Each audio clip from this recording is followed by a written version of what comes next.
Creciendo con Marios presenta Capítulo 24. La más dura de las batallas. Vamos allá. El joven y su padre se despidieron de todos y se marcharon a la capital industrial. Esta era la tercera vez que viajaban a San Pedro Sula para ser ingresados.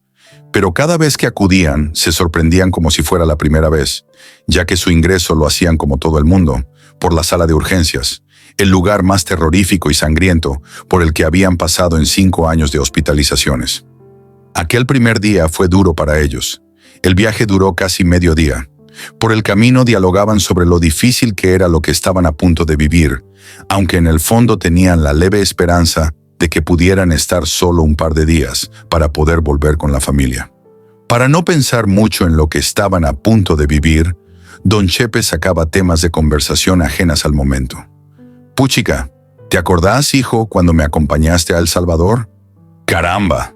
¿Qué fe tenía yo en aquella bruja o curandera o como se llame?» «Uy, sí», respondía el joven.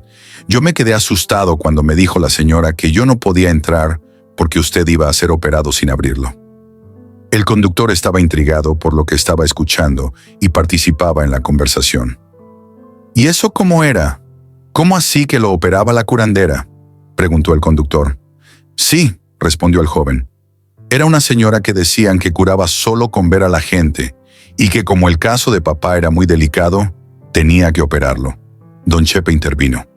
«Lo peor de todo es que yo tenía fe en aquella señora, y si usted hubiera visto las cicatrices que me quedaron saliendo de aquel lugar, seguro habría pensado que realmente había sido operado en un quirófano meses atrás.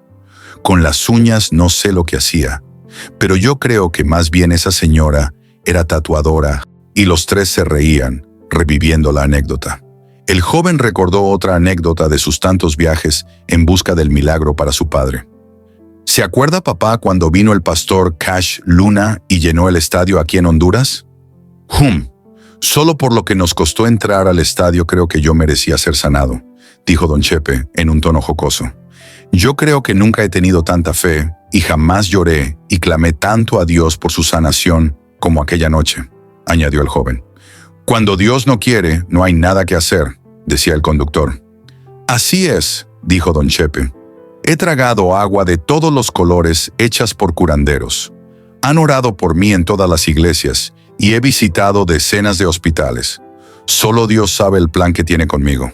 «Estamos llegando», avisó el conductor. A medida que se acercaban al hospital, iban experimentando cierta angustia y las sirenas de las ambulancias que pasaban en todo momento magnificaban aquel sentimiento. Cuando por fin llegaron, se quedaron un momento en el vehículo. Don Chepe oró por aquella nueva etapa, pidió por la salud de su hijo, por la familia que durante un tiempo dejarían de ver, por el conductor que volvía a casa y por todas las personas del mundo que, como él, se encontraban con problemas de salud.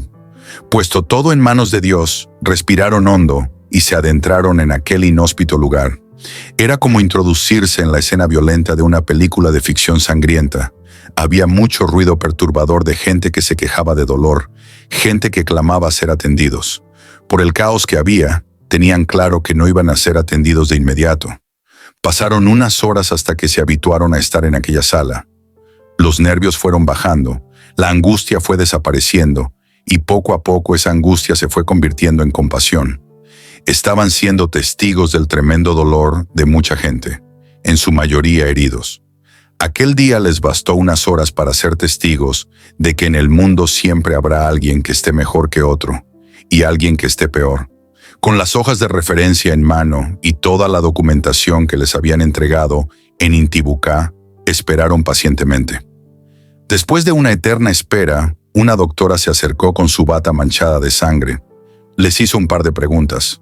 A Don Chepe le dio unos golpecitos con la mano en su inflamado abdomen y otros golpecitos con un pequeño martillo de goma en las rodillas para ver su reflejo muscular. Revisó algunos signos vitales y cuando se disponía a colocar su estetoscopio para escuchar su frecuencia cardíaca, un médico interrumpió y se llevó a la doctora sin mediar palabra con Don Chepe y su hijo. De pronto la puerta grande de la entrada a urgencias se abrió y comenzaron a meter camillas con nueva gente herida. Nadie entendía lo que sucedía. Lo que estaba claro es que la prioridad para los médicos en aquel instante era salvar vidas en peligro y Don Chepe no era considerado una superemergencia. Y nuevamente, nadie apareció durante horas para decirles qué proseguía. Ellos se quedaron petrificados, viendo cómo los médicos corrían para todos lados, como pollos sin cabeza, apurados por salvar tantas vidas como les fuera posible. Los lamentos de los pacientes se confundían con las indicaciones de los médicos. Las sirenas de la ambulancia cada 5 minutos hacía que aumentara la desesperanza y molestia de la gente. Eran esporádicos los momentos en los que se sentía un poco de calma, y estos eran interrumpidos por los lamentos de pacientes adoloridos. Algunos querían salir del lugar porque no soportaban estar en aquella sala llena de emociones negativas. En aquella sala de urgencias entraban heridos de todo tipo, jóvenes heridos de bala o por arma blanca, personas con objetos incrustados en su cuerpo, personas envenenadas y otras borrachas en coma etílico. Algunos pacientes heridos portaban el uniforme que les identificaba como guardas de seguridad, que seguramente sortearon su vida para defender sus empleos y se debatían entre la vida y la muerte. El joven en su mente se preguntaba si serían guardas de seguridad realmente o no, porque con lo que se sabía de la delincuencia en aquella ciudad, no sería de extrañar que fueran delincuentes disfrazados para perpetrar robos con facilidad. En aquel lugar, todo lo que te imaginaras podría ser posible. También llegaban personas graves por enfermedades comunes, o no tan comunes como era el caso de Don Chepe, pero en su mayoría eran pacientes agredidos por pertenecer a bandas de delincuencia. En fin, aquel lugar estaba lleno de mala vibra, un ambiente de víctimas y victimarios. Las urgencias de los hospitales grandes en los países del tercer mundo están llenas de mucho dolor y sangre, y todos comparten generalmente la misma sala. Es por eso por lo que casi nadie, en su sano juicio, desea volver ni como compañía a ese lugar. El joven era testigo de todo lo que ocurría y como conocía los principios de enfermería, se permitía entender la comunicación técnica entre los profesionales de urgencias.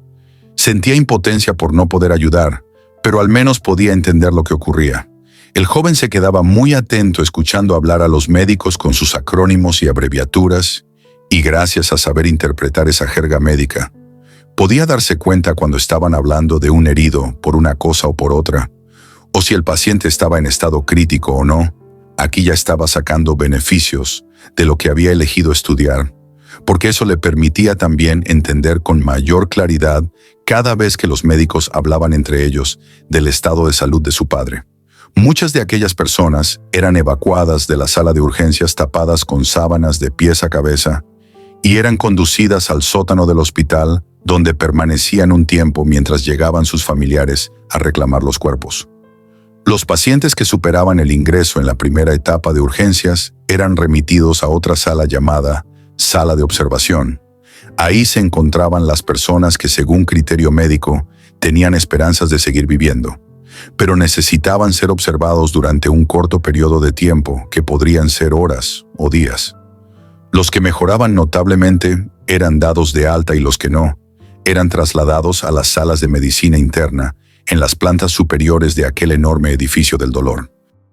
Por hoy ha sido todo. Gracias por haber sido fiel escucha de este segmento. No olvides suscribirte a este canal de transmisión y compartir esta historia con mucha gente para que nos acompañen a disfrutarla. Recuerda que puedes adquirir tu libro físico o electrónico a través de los enlaces que aparecen en la descripción de este capítulo o en la cajita de comentarios.